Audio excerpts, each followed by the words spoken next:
Welcome to the Enchanted Archives, where folklore meets forgotten history and the past refuses to stay buried.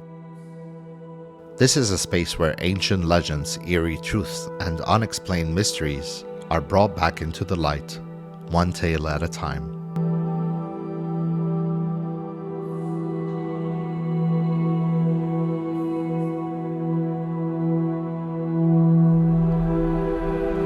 It happened on a moonless night in 1872, deep in the heart of Egypt's western desert.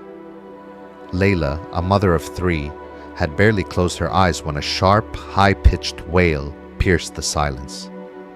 It was Sarah, her newborn daughter. Layla's heart pounded as she hurried to the wooden cradle, her oil lamp casting flickering shadows on the mud brick walls. But as she reached in to soothe her child, the wailing stopped abruptly. Sarah's tiny body stiffened beneath her touch, her limbs eerily rigid. Layla pulled back in shock. The baby's once warm skin now felt cold, almost lifeless. Her dark brown eyes, which had once glimmered with innocence, now appeared sunken, almost hollow. But the worst part, something about her face had changed. The features seemed elongated, her tiny fingers too sharp, her skin a shade too pale. Panic settled in her chest like a stone. Sarah was here, but was she really here? The next morning, whispers spread through the village like wildfire. The elders nodded grimly, muttering about the child-snatching demon, the vengeful spirit that preyed on vulnerable infants in the dead of night. Layla pleaded for help, but the response was always the same. It is no longer your child. The demon has taken her. But Layla refused to accept this fate. She was determined to find out what had really happened to her daughter, even if it meant facing the darkness itself.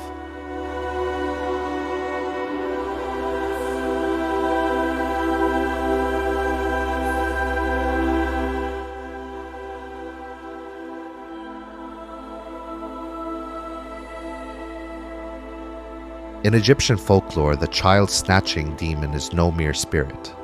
Born of fire and rebellion, it's a creature of both vengeance and deception, often lurking in ruins, deserts, and the edges of civilization.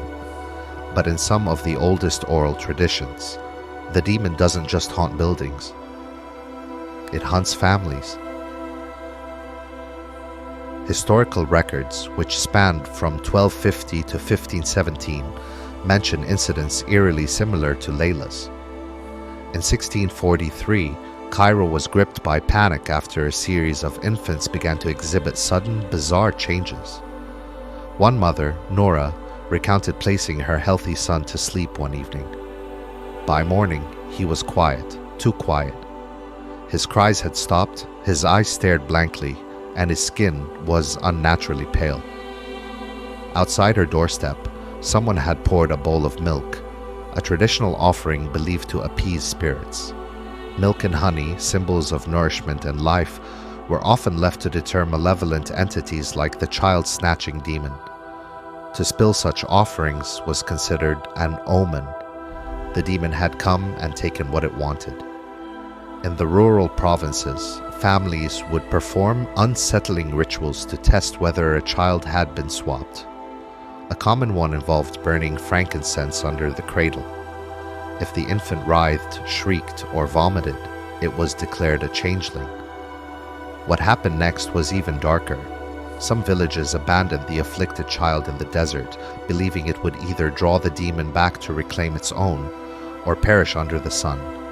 Superstition? Absolutely. But to the people of the time, these stories weren't fiction. They were protection. If you thought these chilling beliefs were exclusive to Egypt or the Arab world, think again. Travel across the Mediterranean into the fog-laden forests of Ireland, Scotland, and Germany, and you'll find near identical fears, though they took on a different name: changelings. In European folklore, changelings were believed to be fairy offspring, placed in a crib in place of a human baby. Some stories claimed the Fae stole the human child to serve in their courts. Others said demons or witches swapped the child for one of their own. The symptoms were disturbingly familiar. The changeling was usually sickly. It didn't laugh, it cried too much, or not at all. Its limbs seemed twisted, its appetite voracious. And worst of all, the mother often insisted that it just didn't feel like her child. In 1580, a German chronicler named Martin del Rio documented a case from the Rhineland where a desperate woman drowned her infant in a river, convinced the fairies had taken her real baby. Her chilling explanation? Because my real child is still out there, waiting. And in 1895, Ireland bore witness to one of its most infamous changeling tragedies, the death of Bridget Cleary. Her husband, Michael Cleary, believed she had been replaced by a fairy. Despite her protests, he held her near a fire, forced her to swallow herbs, and eventually burned her alive. "She's not my wife," he told police. "She's an imposter." These stories sound horrific, and they are. But they also reflect a deeper fear, the terror of losing someone you love to something you cannot explain.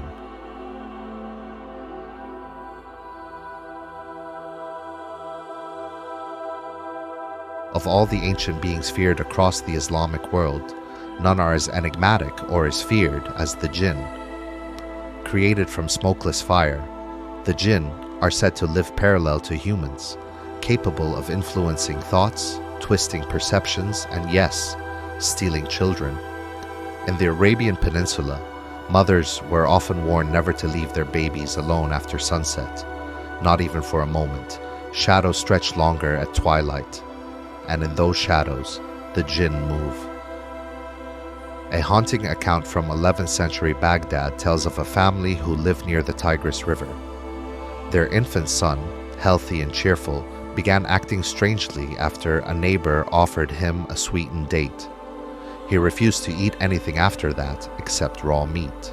He screamed at prayers, clawed at his mother, and whispered in languages no one understood. When a local cleric was brought in, he declared the child a ghoul's heir, a changeling left behind by jinn.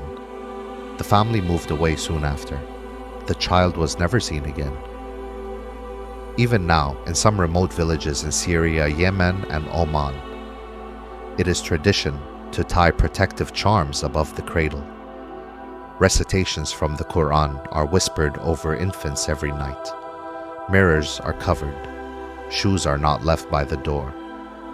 These practices aren't just cultural. They are defenses passed down for generations. Because in every culture, there's always been one truth. Something wants to take what is most precious to us. From the child-snatching demon to the Fae to the jinn, stories of swapped children have haunted humanity for centuries. But is there truth behind these tales? Or is the real horror what people do when they believe the impossible? What you're about to hear is perhaps the most heartbreaking changeling story ever told. And it happened in our time. Stick around till after this sponsored break for more stories of children and adults who were taken by the malevolent.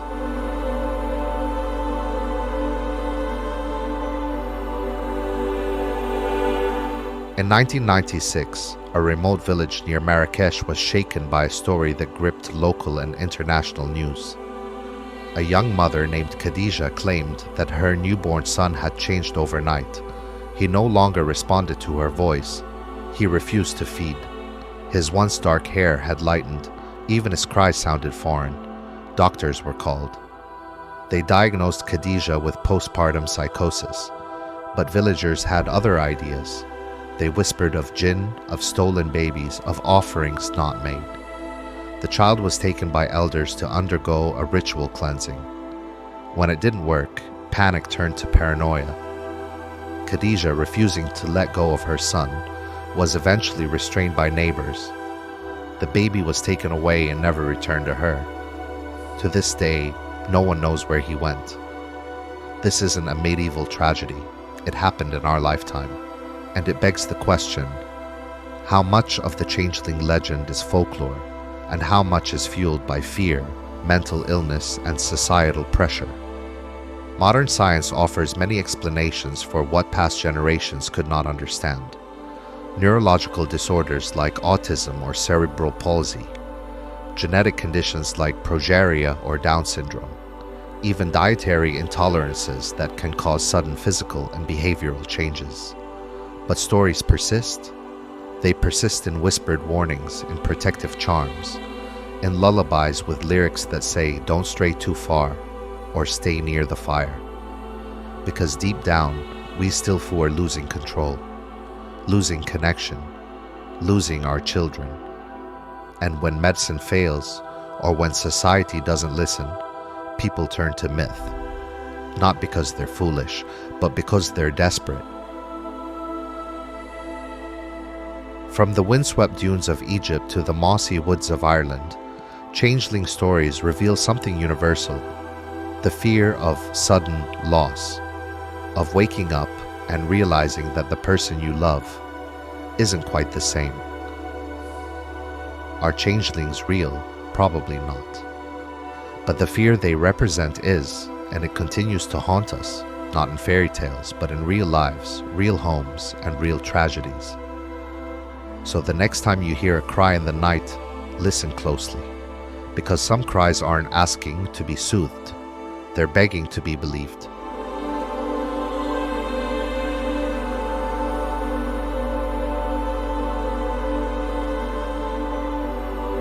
If you enjoyed this episode of the Enchanted Archives, follow us on Instagram, Threads, TikTok, X, and Facebook. And don't forget, the full episode is also available on YouTube with Arabic subtitles. Share it with someone who loves ancient mystery, or someone who thinks curses are just bedtime stories. When you find us, leave a comment or a sign you were here. I like it when people leave breadcrumbs.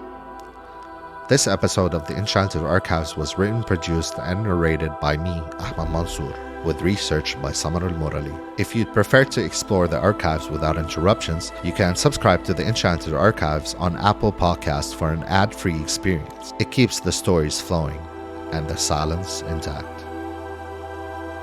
For now, see you next time and stay spooky.